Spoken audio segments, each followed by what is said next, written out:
সেদিন গিয়েছিলাম মায়ের জন্য চশমা কিনতে, আর ওখানকার চশমাগুলো দেখে আমার এত পছন্দ হয়েছিল যে আমি আমার বরকে বলেছিলাম তুমি এখান থেকে একটা সানগ্লাস নিয়ে নাও তোমার বার্থডে উপলক্ষে, মানে আমি তোমাকে গিফট করছি। আসলে কদিন আগে ওর সানগ্লাসটা ভেঙে গেছে, তাই আমি অনেক দিন ধরেই ভাবছিলাম যে ওকে একটা সানগ্লাস গিফট করব।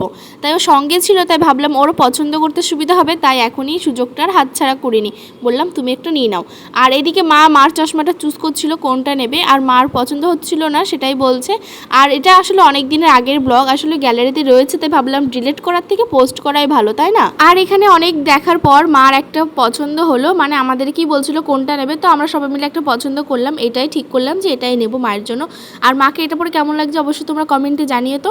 আর আমরা কোন সানগ্লাসটা নিয়েছি সেটা দেখাচ্ছি, দাঁড়াও। এই যে এটা হচ্ছে তোমাদের দাদাভাই পছন্দ করে নিয়েছে। এই যে আমার হাতে যে সানগ্লাসটা দেখছো এটাই নেওয়া হয়েছে, গিফট করছি আমি আমার বরকে, কিন্তু আমি একটু পরে দেখবো না সেটা তো হয় না, তাই না? তাই জন্য দেখো এখানে আমি একটু পরে দেখছিলাম যে আমাকে কেমন লাগছে সেই জন্য। আর নাকের উপর এটা বারবার ডিস্টার্ব করছিল, তো যাই হোক আমাকে পরে কেমন লাগছে অবশ্যই জানিও। আর মা বলছিল এটা নিলে তোমরা দুজনেই পড়তে পারবে। আর আমি বাড়িতে এসে বানিয়েছিলাম পিৎজা, তো তোমরা যদি পিৎজা রেসিপি জানতে চাও আমাকে অবশ্যই কমেন্টে বলো, আমি দিয়ে দেবো। তো দেখা হচ্ছে নেক্সট ভিডিওতে, টাটা।